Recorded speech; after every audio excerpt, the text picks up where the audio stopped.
Yang pertama, izin bertanya kepada Dr. Lili dan Ustadz Asyari, apakah benar golongan darah akan menentukan kepribadian?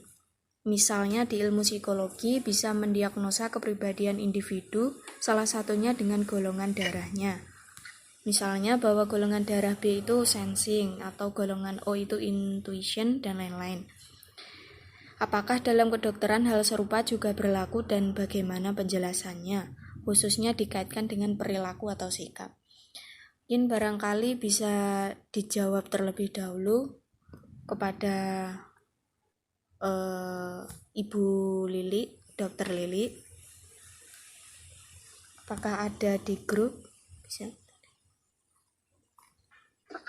Baik. Pak Asyari dulu, Pak Asyari. Baik, Mbak. Silakan Ibu dokter dulu ya. Oke. Terima kasih pertanyaannya dari Bu Trisnawati ya di sini yang menanyakan mengenai kaitannya golongan darah dengan kepribadian. Kalau di sini kan ditanyakan apakah golongan darah menentukan kepribadian. Sejauh ini dari yang kalau kita di kedokteran itu kan selalu berbasis penelitian, selalu berbasis evidence ya. Jadi bukan semata testimoni, share pengalaman atau seperti itu tidak. Jadi memang ada salah satu penelitian yang dilakukan oleh orang Jepang ya, Shoko Toshimini. Gimana tuh ininya apa? Pengucapannya ya, Shoko lah pokoknya Tuan Shoko ini. Dia meneliti apakah ada hubungan antara perilaku dengan golongan darah. Di situ hipotesisnya apakah ada gen dari yang mensandi dopamin beta hidroksilase dengan gen yang menyandi ABO. Ini meneliti cukup banyak orang, 1.400, tetapi ternyata di sini hubungannya ini lemah. Karena hubungan ini lemah dan baru dari satu penelitian, sehingga belum ada konsensus secara saintifik bahwa ABO ini, sistem golongan darah ABO ini berkaitan erat dengan personality. Nah, barangkali di sini juga dikatakan mungkin ini masih menjadi studi pendahuluan yang barangkali diperlukan juga penelitian-penelitian lebih lanjut untuk menggali hal ini, kaitan ini. Bukan tidak mungkin ke depan akan ada bukti lebih kuat, tetapi untuk saat ini sejauh yang diketahui itu hubungannya belum kuat, masih berupa hipotesis-hipotesis. Mungkin demikian, Mbak Ratna. Baik, terima kasih Dr. Lili. Barangkali bisa dihubungkan dengan Bapak Yai Asyari untuk mendukung atau menjawab pertanyaan tersebut. Monggo. Ya, terima kasih. Terima kasih. Benar sekali apa yang disampaikan oleh Ibu Dr. Lili Indrawati bahwa karakter itu ada hubungannya dengan golongan darah kita. Perilaku kita juga ada hubungannya dengan golongan darah kita, tapi tidak paten, tidak selalu seperti itu. Semisal begini, karakter golongan darah O itu cenderung punya sikap mudah menerima perbedaan misalkan. Maka karakter sikap mudah menerima perbedaan ini tentu akan membuahkan perilaku yang welcome kepada siapapun.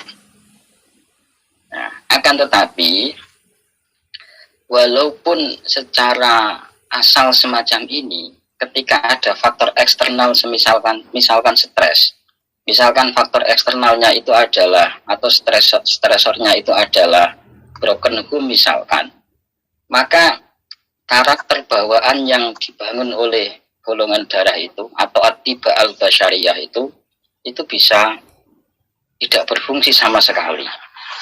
Bisa tidak berfungsi sama sekali. Itu yang pertama. Lalu yang kedua, golongan darah yang lain yang misalkan punya karakter dasar itu negatif, introvert misalkan kayak golongan darah A, Akan tetapi kalau misalkan dia sudah, contohnya ya, dia sudah menekuni tasawuf, dia sudah biasa zikrullah dengan hatinya, maka akan mengakibatkan hatinya tercuci bersih, akan mengakibatkan hatinya penuh dengan akhlak yang terpuji, yang kemudian yang dominan di dalam dirinya tidak lagi logikanya, tidak lagi akalnya, tidak lagi pikirannya, dan tidak lagi emosinya, tidak lagi IQ dan EQ-nya, tetapi yang dominan adalah hatinya. Maka ketika di posisi ini, karakter dan perilaku yang dipengaruhi oleh pikiran itu tidak dominan. Yang dominan adalah hatinya. Itulah yang kemudian dari awal saya sampaikan bahwa manusia itu adalah makhluk yang unik. Dan ini tugas dari teman-teman TP atau psikologi untuk lebih lanjut meneliti tentang korelasi darah, karakter, perilaku dengan faktor-faktor eksternal yang ada di sekitar diri kita. Al-Ghazali sendiri sudah menyatakan bahwa sebaik apapun seseorang karakternya, bila lingkungannya positif, tetap akan selalu bisa positif. Begitu sebaliknya, sebaik apapun seseorang, kalau lingkungannya negatif, maka akan cenderung negatif. Itu maknanya bahwa karakter yang dibangun oleh golongan darah itu tidak dominan, tidak padan juga. Mungkin itu dulu yang saya sampaikan. Terima kasih. Baik, terima kasih kepada Pak Yai dan Ibu Dr. Lili. Barangkali jawaban yang disampaikan oleh narasumber kita sudah cukup memberikan gambaran mengenai pertanyaan dari Ibu Trisnawati. Selanjutnya, untuk pertanyaan kedua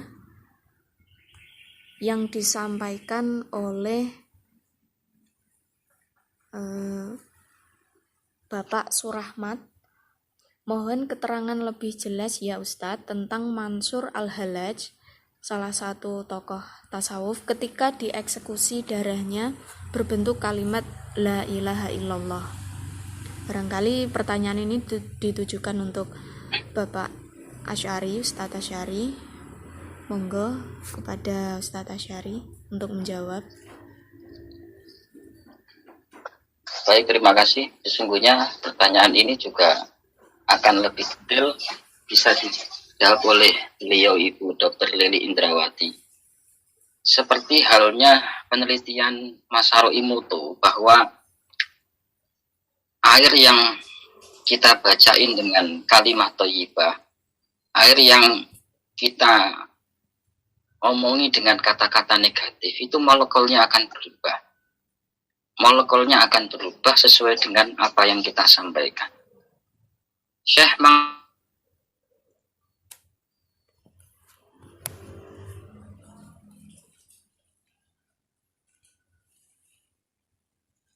makom torikoh, tapi juga bahkan terjadi yang namanya tajalli, bahkan sampai di makom ma'rifatullah, bahkan sampai di makom musyahadah. Dalam bahasa beliau adalah wihdah, menyatu dengan Allah. Secara tidak langsung bahwa apa yang menjadi sugesti beliau, apa yang senantiasa mensugesti beliau 24 jam itu adalah Allah, Allah, Allah, Allah. Secara otomatis molekul di dalam diri beliau itu berubah. Termasuk darah beliau itu berubah, molekulnya berubah. Maka ketika beliau dipenggal dan kemudian darahnya muncrat, maka darah itu membentuk lafaz Allah karena molekulnya berubah. Molekul yang dominan pada saat itu adalah molekul yang dibentuk oleh kalimat Allah, Allah, Allah. Mungkin secara ilmiah bisa lebih detail dijelaskan oleh Ibu Lili Indrawati. Monggo.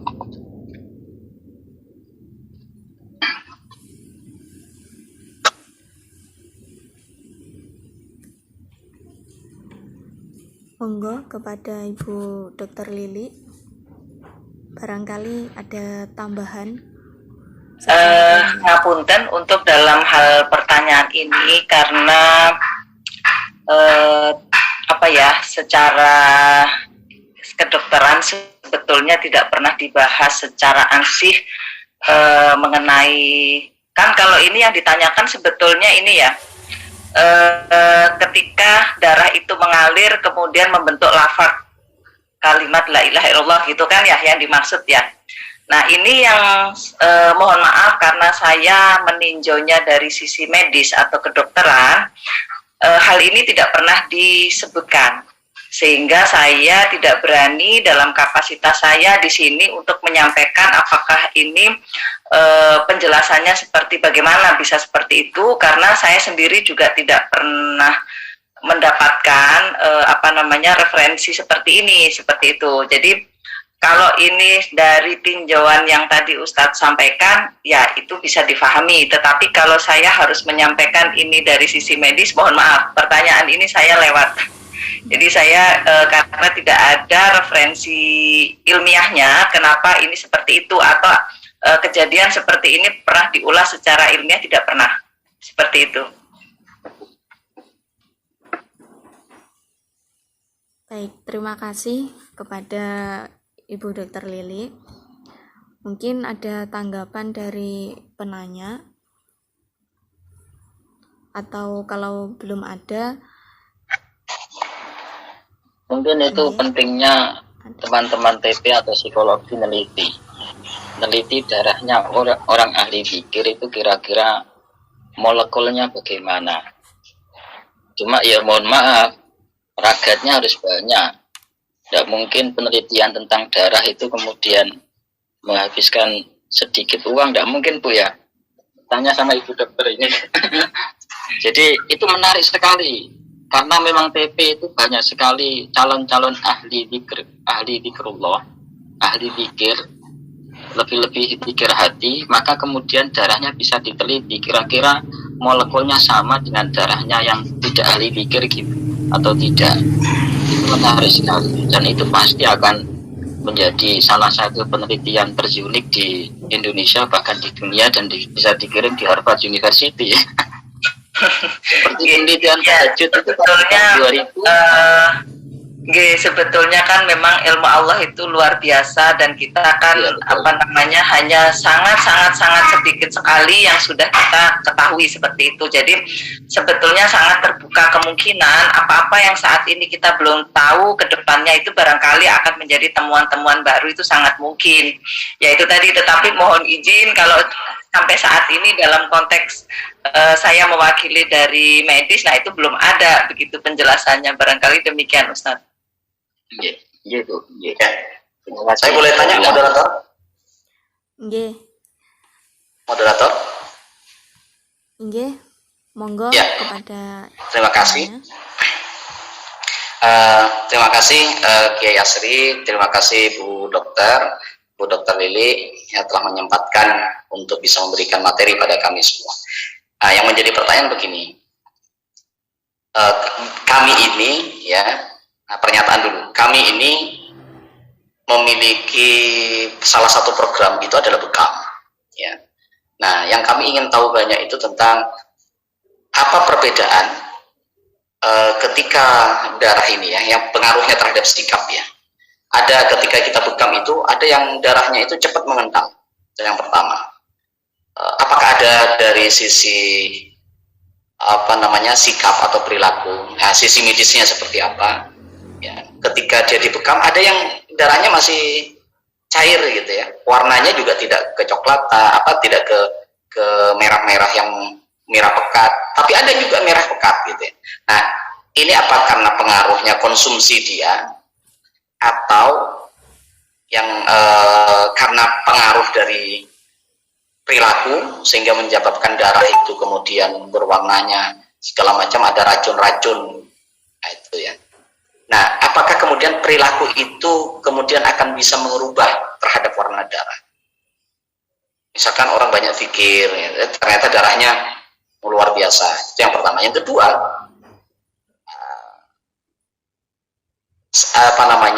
ada beberapa para ulama bahkan sahabat ya, ketika beliau meninggal, Allah menyampaikan bahwa mereka sebenarnya tidak meninggal, hanya pindah.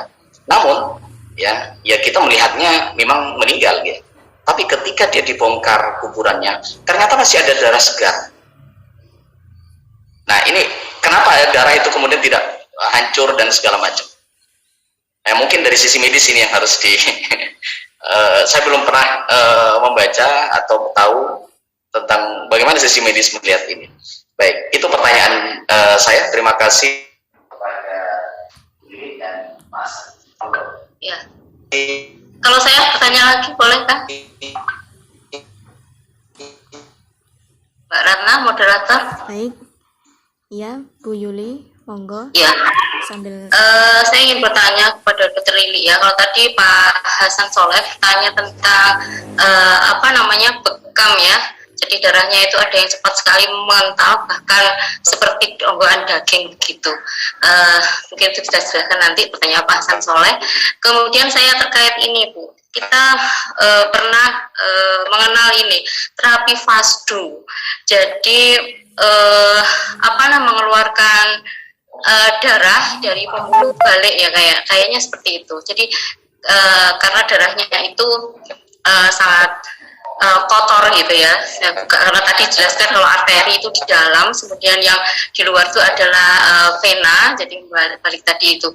Nah itu dipakai jarum begitu, kemudian dikeluarkan darahnya seperti itu, dan itu beberapa dianggap selama ini diyakini bahwa dengan model FASDU itu dapat mengobati untuk penyakit misalnya darah tinggi, diabetes, dan lain-lain begitu. Karena dia mengolah kotor, jadi nanti beban jantung maupun paru-paru untuk membersihkan darah ini tidak terlalu berat begitu. Mungkin bisa dijelaskan secara medis apakah seperti itu aman bagi para pasien yang melakukan terapi FASDU begitu, atau mungkin logikanya seperti apa ya, secara ilmiahnya seperti apa, mungkin dijelaskan. Terima kasih. baik, terima kasih untuk pertanyaan dari peserta dan Bapak Ibu semuanya.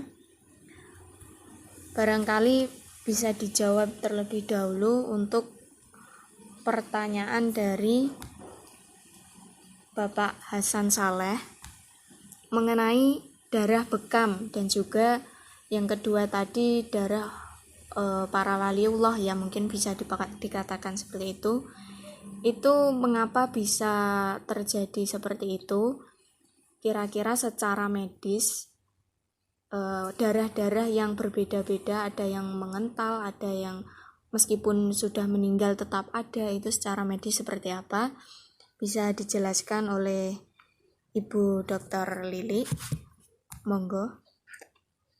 Baik, terima kasih. Saya mencoba untuk menjelaskan, tentu kembali lagi dari kacamata medis, karena saya di sini berdiri sebagai yang medis. Kalau tadi pertanyaan Pak Hasan Saleh mengenai bekam, sudah saya semang ketika ada perlukaan itu akan terjadi proses pembekuan darah, begitu ya.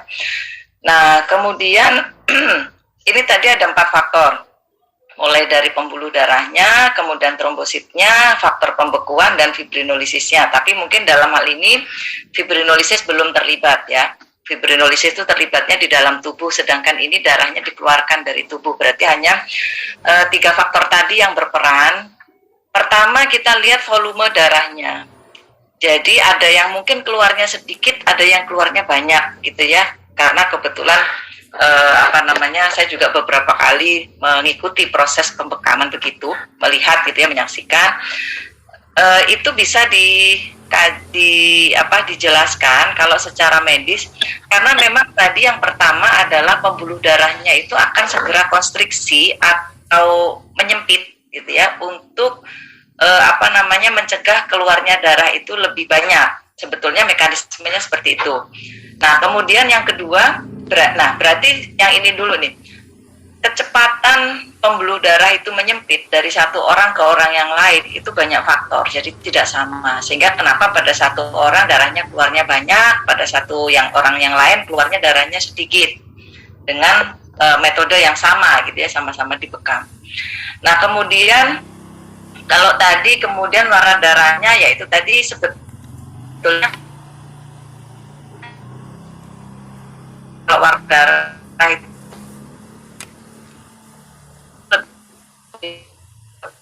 ada kaitan kandungan darah banyak belakang. Kalau darahnya keluar banyak terus menggumpal kan, karena sebetulnya di situ ada trombosit dan faktor pembekuan yang secara otomatis dia akan menjalankan fungsinya begitu. Nah, kecepatannya kembali lagi kepada setiap orang itu berbeda, tingkat fungsi dari baik si trombosit maupun si pembekuan darah. Nggak sama setiap orang itu. Ada yang memang trombositnya itu aktif gitu ya, cepat dia dipanggil itu cepat ngumpul, cepat gandengan tangan membuat sumbat. Ada yang lama. Pembekuan darah juga demikian. Ada yang cepat dia membuat benang fibrin, ada yang tidak begitu. Nah, mungkin itu yang bisa membedakan satu orang dengan orang yang lain.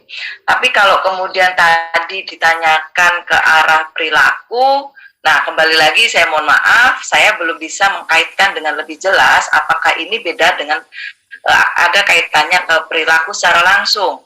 Kalau secara tidak langsung dengan makanan mungkin iya, karena berbagai jenis makanan yang kita makan itu akan ada dampaknya kepada kesehatan pembuluh darah, kemudian misalnya kepada tingkat kemampuan trombosit tadi beragregasi, itu ada. Jadi banyak bahan-bahan makanan itu yang mempunyai dampak ke situ. Tetapi kalau perilaku secara langsung, saya mohon maaf belum bisa menjelaskan, tapi kalau secara tidak langsung barangkali ada. Ini yang pertanyaan dari Bu Yuli, mau langsung dijawab atau ditambahi dulu untuk pertanyaan Pak Hasan Saleh? Bagaimana? Jika memang seirama, boleh ya, langsung. Baik. Baik, tadi pertanyaannya Bu Yuli mengenai teknik fasdus ya Bu, yang ditusuk jarum untuk mengeluarkan darahnya begitu ya maksudnya? Iya. Tapi itu tusuk langsung begitu? Tusuk langsung terus ngucur darah gitu atau gimana? Ngucur darah begitu, banyak begitu ya, tergantung orangnya. Ada yang darahnya itu kan juga bening, ada yang warnanya hitam.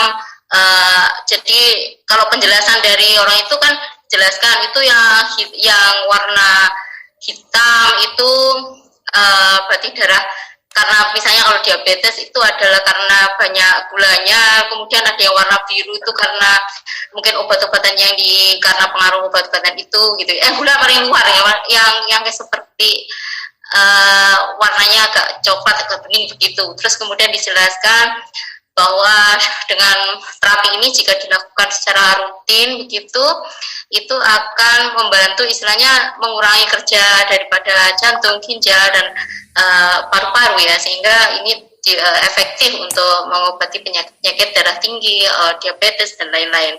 Gitu. Itu kalau secara itu penjelasannya seperti itu. Apakah secara medis itu betul bisa diiyakan itu gitu. Artinya begitu. Jadi sebetulnya begini, memang saya kalau teknik fasdus ini belum pernah menyaksikan sendiri yang dimaksud Ibu ya. Tapi kalau yang ada secara medis itu memang ada istilahnya kita mengeluarkan darah pada kasus tertentu dibutuhkan untuk memang membuang darah begitu ya. Tetapi ini biasanya ditujukan pada orang-orang yang produksi darahnya itu terlalu banyak begitu. Terus sehingga HB-nya terlalu tinggi, kalau diperiksa hemoglobinnya terlalu tinggi, nah ini dikeluarkan, itu bisa. Atau misalnya plasmaferesis istilahnya, jadi mengganti plasmanya ini dibuang, plasma dibuang kemudian diganti dengan cairan pengganti plasma seperti itu ada. Tetapi kalau di medis itu harus dibuktikan secara objektif. Kita tidak bisa hanya berasumsi bahwa teknik ini bisa dilakukan untuk mengobati suatu penyakit. Itu kita tidak bisa berasumsi. Jadi harus menggunakan data objektif. Artinya apapun tindakan itu yang dilakukan harus by bukti hasil pemeriksaan labnya.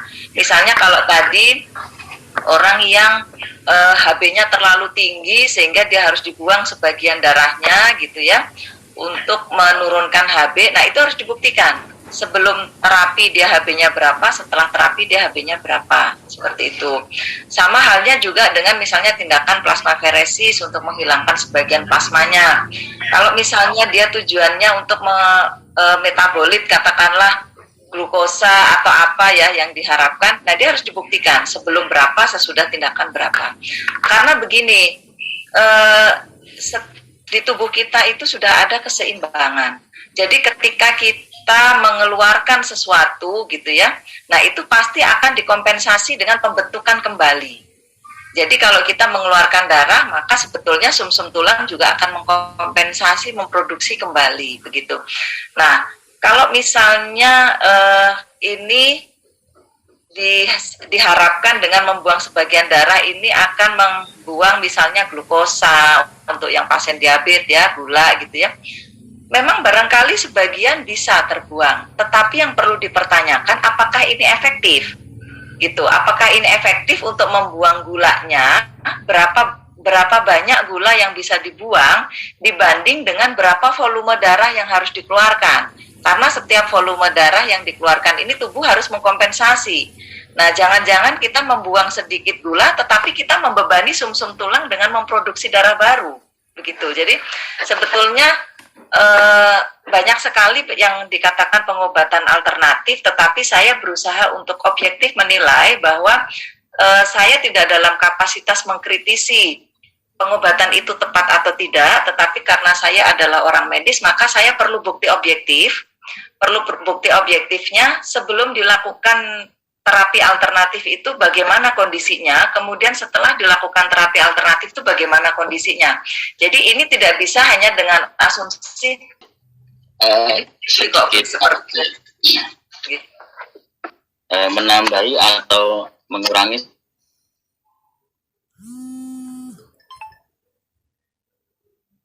Agama kita menyatakan bahwa darah ulama itu adalah racun.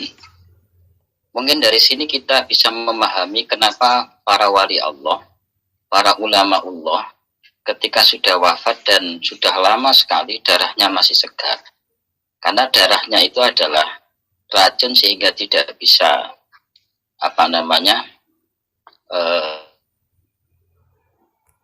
oleh bakteri atau oleh hewan-hewan yang lain. Itu yang pertama. Yang kedua, dalam pendekatan psikoneuroimunologi yang dulu saya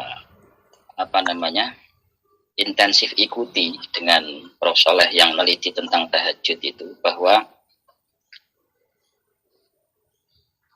tingkat stres itu berpengaruh terhadap kualitas antibodi dan kualitas hormon di dalam darah kita, atau berpengaruh kepada sistem imun kita. Ya otomatis para wali Allah itu, karena tingkat stresnya itu rendah, maka antibodinya tinggi. Dimana antibodi itu salah satu fungsinya adalah untuk menangkap bahkan membunuh virus dan bakteri tadi, seperti yang dijelaskan oleh Ibu Lili Indrawati tadi. Di samping itu para wali Allah itu adalah ahya, hidup. Maka wajar ketika sudah lama wafat tetapi darahnya masih segar, karena beliau hakikatnya hidup, otomatis antibodi dan hormon di dalam darah itu masih tetap aktif walaupun secara manusiawi beliau telah dianggap wafat. Itu yang pertama. Lalu yang kedua, berdasarkan pengalaman waktu di klinik Avicenna dengan pendekatan psikoneuroimunologi, ya, semisal kayak penyakit hipertensi itu dominan oleh karena faktor stres. Faktor stres itu yang kemudian dominan memunculkan sekresi hormon kortisol di ambang batas, sehingga tubuh tidak seimbang lagi. Jadi otomatis kalau misalkan dengan cara terapi mengeluarkan darah, ya tidak bisa maksimal karena faktor utamanya adalah stres yang memicu sekresi hormon kortisol atau hormon stres di ambang batas, sehingga terganggu homeostasis tubuh. Idealnya terapi untuk hipertensi adalah menghilangkan stresnya itu, sehingga ada istilahnya psikoterapi. Dan dalam pengalaman di klinik Avicenna itu banyak sekali pasien-pasien yang hipertensi itu sembuh dengan psikoterapi, sembuh dengan neuroscience, rekayasa otak. Jadi otaknya hanya direkayasa bagaimana dia dari stres menjadi tidak stres, dari susah menjadi senang. Bahkan ada namanya terapi demonstratif, itu cukup dengan mengatakan saya sehat, saya tidak stres, itu saja bisa menurunkan hormon kortisol dan kemudian secara tidak langsung lambat laun hipertensinya turun dan kemudian menjadi normal kembali. Jadi dengan demikian kita semakin tahu bahwa tasawuf itu sangat punya peran penting bagi kesehatan tubuh kita. Apalagi di era modern ini yang umumnya penyakit itu berawal dari hipertensi. Dari hipertensi kemudian berubah menjadi atau tambah menjadi diabetes, tambah menjadi gagal ginjal, dan lain sebagainya. Itu saja. Terima kasih. Bila salah, tolong dibenarkan dulu. Ngapunten, boleh menambahi sedikit? Nggih, monggo Ibu.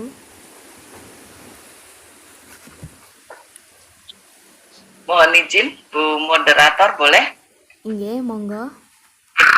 Ya, betul tadi betul yang disampaikan Ustadz. Saya tadi ada yang kelewat ya, yang pertanyaannya secara medis kenapa jenazahnya tadi darahnya masih segar. Tadi saya lupa ini menjawab.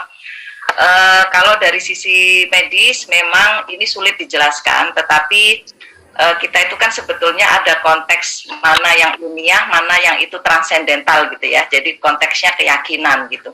Jadi kalau saya ditanya secara pribadi dari konteks keyakinan, saya juga percaya bahwa yang demikian itu ada gitu dan faktanya ada. Tetapi kalau menjelaskan secara medis kenapa kok ini sudah sekian tahun tidak mengalami pembusukan, nah itu sulit dijelaskan secara medis karena sampai saat ini tidak ada penjelasan ilmiahnya begitu. Jadi kalau dalam hal begini kita bermainnya menjadi kepada keyakinan seperti itu. Seperti halnya misalnya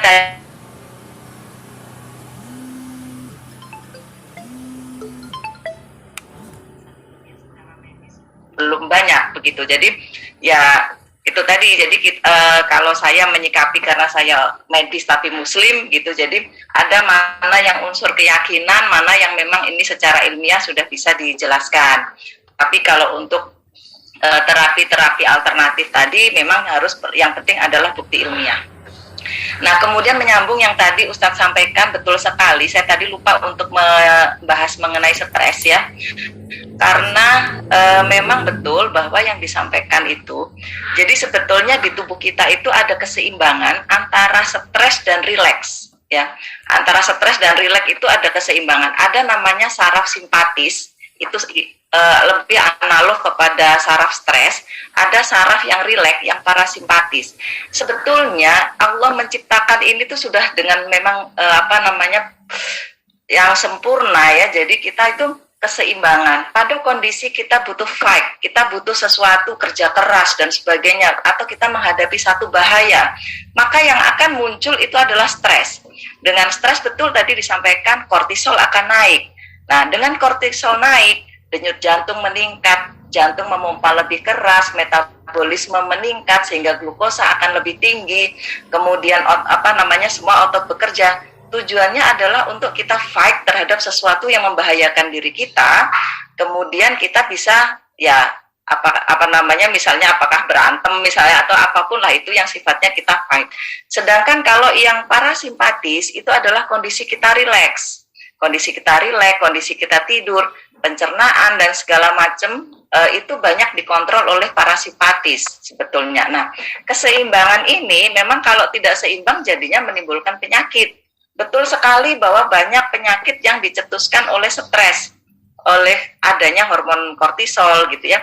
Kalau tadi dikatakan sitokin itu sebetulnya protein yang menjadi komunikasi antar sel. Jadi sitokin ini ada yang baik, ada yang pro inflamasi, pro stres, tapi ada juga yang tadi dikatakan Ustadz hormon bahagia gitu ya. Nah, jadi kalau misalnya kita stres kan tadi pembuluh darah cenderung menyempit, tentu tensi akan naik. Nah, betul sekali bahwa bagaimana kita mengolah pikiran gitu ya, itu dampaknya akan luar biasa. terhadap bagaimana nanti timbulnya suatu penyakit.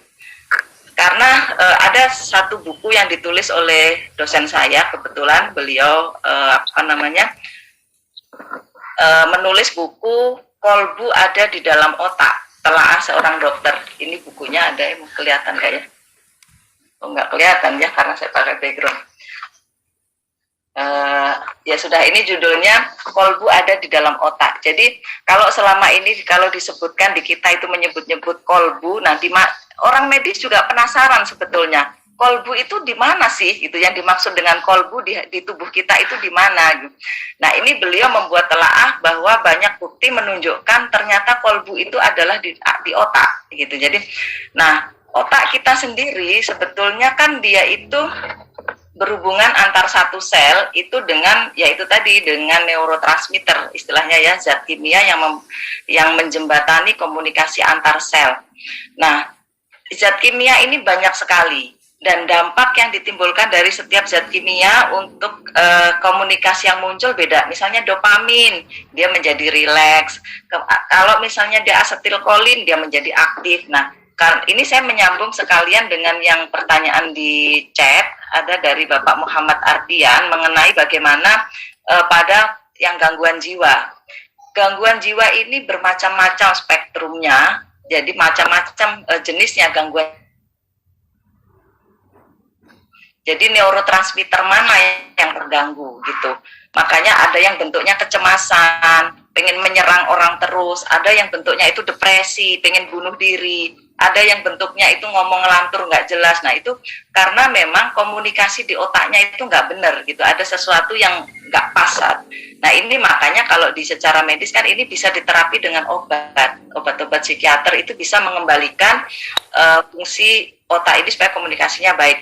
Selain kepada terapi secara psikologis, betul sekali bahwa ini harus sinkron gitu ya, harus simultan antara terapi fisik dan mungkin terapi mental. Mungkin demikian tambahan saya. Terima kasih. Untuk yang terakhir yakni closing statement kepada Ibu Yuli Darwati selaku Kaprodi Tasawuf dan Psikoterapi, saya persilakan. Baik, Assalamualaikum warahmatullahi wabarakatuh. Waalaikumsalam warahmatullahi wabarakatuh. Yang saya hormati Bapak Dekan, yang saya hormati Bapak Ibu Materi, Ibu Dr. Lili Indrawati dan Pak Kiai Ashari dan juga Gus Abid Rotfa ya, yang telah memberikan materi yang sangat menarik pada siang hari ini. Alhamdulillah antusiasme peserta juga luar biasa gitu ya, pesertanya cukup banyak dan kemudian juga tadi ada banyak pertanyaan juga yang disampaikan. Oleh karena itu kepada pemateri semuanya kami mengucapkan terima kasih, dan kepada semua peserta kami juga mengucapkan terima kasih yang sebesar-besarnya ya atas partisipasinya dalam kegiatan ini. Perlu saya sampaikan bahwa kegiatan ini dilakukan secara rutin ya setiap tahun oleh Prodi Tasawuf dan Psikoterapi. Dan kenapa kemarin hari ini kita mengangkat tema identifikasi darah dalam identifikasi akhlak melalui darah gitu ya. Kemarin dilatar belakangi oleh beberapa hal. Yang pertama yaitu kita punya Prodi Tasawuf Psikoterapi punya mimpi, punya cita-cita ingin memiliki klinik psikosufistik atau klinik sufi healing ya, di mana nanti kita bisa melakukan praktek psikosufistik atau sufi healing, tetapi nanti juga sebagai ajang penelitian dan juga pengabdian kepada masyarakat bagi dosen dan mahasiswa. Dan di sana tidak hanya pure melakukan praktek ataupun penelitian dengan menggunakan pendekatan tasawuf atau sufistik, tapi juga mencoba mengintegrasikannya dengan menggunakan sains ya, terutama ilmu kedokteran dan ilmu biologi. Makanya kita mengangkat tema ini. Jadi kalau sebagian selama ini kita akan menggunakan praktek psikologi itu banyak yang dikaji itu adalah sistem saraf ya, yang mana saraf-saraf inilah yang menjadi motor daripada perilaku kita. Nah, tetapi kali ini kita mencoba bagaimana menghubungkan antara perilaku ini dengan darah gitu. Dan tadi sudah dijelaskan terkait dengan akhlak sebenarnya ya perilaku itu, dan tadi dijelaskan tentang akhlak itu ada apa saja dan seterusnya. Jadi kami mohon doa restunya dari semua pihak yang telah hadir dalam kegiatan ini, agar cita-cita kami untuk memiliki klinik psikosofistik dapat terlaksana dengan baik. Dan kajian hari ini akan menjadi titik awal bagi kita untuk mengawal berdirinya klinik tasawuf dan klinik sufistik ataupun sufi healing di prodi tasawuf dan psikoterapi. Sekali lagi kami sebagai pengelola prodi tasawuf dan psikoterapi IAIN Kediri mengucapkan terima kasih yang sebesar-besarnya kepada pemateri dan juga kepada peserta yang telah hadir dalam kegiatan ini. Terakhir kata, tiada kata yang tiada kata yang tidak letak. Apabila ada kesalahan kami minta maaf yang sebesar-besarnya. Dan billahi taufiq wal hidayah. Assalamualaikum warahmatullahi wabarakatuh. Waalaikumsalam. Waalaikumsalam warahmatullahi wabarakatuh.